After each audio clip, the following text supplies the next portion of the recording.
Hello everyone, welcome to Surabhi's activities. आज हम करेंगे चैप्टर द हैप्पी प्रिंस के क्वेश्चन आंसर। चलो स्टार्ट करते हैं।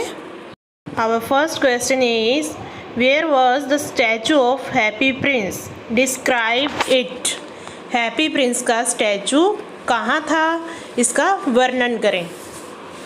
तो इसका आंसर है The statue of the happy prince was situated on a pedestal in a faraway country.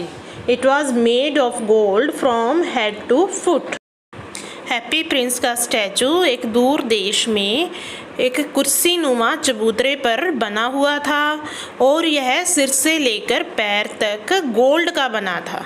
Okay, next question is When the prince was alive, he did not know what tears were. जब Prince जीवित था तो उसको दुख का पता ही नहीं था। क्यों? चलो हम बताते हैं। When the prince was alive, he was very happy. He lived in a palace where sorrow was not allowed to enter. So he did not know what tears were. जब प्रिंस जीवित था तो वो बहुत खुश था।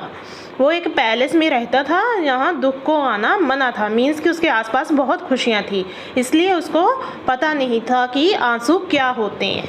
Okay, question number third. Was cold night but swallow felt warm, why. सर्दी की रात में भी स्वेलो को गर्माहट महसूस हो रही थी, क्यों? The answer is because Swallow had done a good action by helping the prince, so he felt warm in a cold night. क्योंकि स्वेलो ने प्रिंस की मदद करके एक अच्छा काम किया था, इसलिए उसको सर्दी की रात में भी गर्माहट महसूस हो रही थी। Question number 4. Describe the young man in the garret. Why could he not complete his play?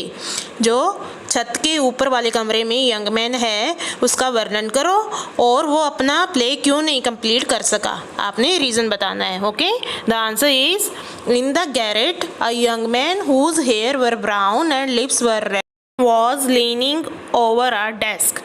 Because of cold and hunger he couldn't complete his play. देखो, जो छत वाले कमरे में यंग मैन है, उसके जो हेयर हैं वो ब्राउन है, लिप्स रेड हैं, वो एक डेस्क पे झुका हुआ है। वो अपना प्ले इसलिए कंप्लीट नहीं कर पा रहा क्योंकि वहाँ पे बहुत ठंड थी और उसको भूख लगी थी। Okay, next question.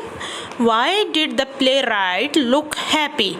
अब जो नाटक लिखने वाला था वो हैप्पी क्यों प्रतीत हो रहा था, क्यों दिखाई दे रहा था? The answer, the playwright looked happy because now he could buy food and firewood and could finish his play. नाटककार खुश दिखाई दे रहा था क्योंकि अब वो भोजन और आग के लिए लकड़ियाँ खरीद सकता था और इस तरह वो अपना प्ले फिनिश कर सकता था, इसलिए वो हैप्पी था। Okay, last question. Why was the little girl who was selling matches crying? जो छोटी लड़की थी जो मैचेस बेच रही थी वो रो क्यों रही थी? The answer is because her matches had fallen down and they were all spoiled and she could not earn any money, so she was crying. क्योंकि जो उसकी मैचेस थी वो नीचे गिर के ख़राब हो चुकी थी, इसलिए वो अब कोई इससे कमाई नहीं कर सकी, इसलिए वो रो रही थी। ओके, तो ये आपके क्वेश्चन आंसर थे। बिल्कुल इजी लैंग्वेज में मैंने आपको बता दिए। आई होप आपको ये समझ आ चुके होंगे। अगर अब भी कोई क्वेरी है आपकी तो आप कमेंट सेक्शन में मुझसे पूछ सकते हैं। Thank you very much for listening.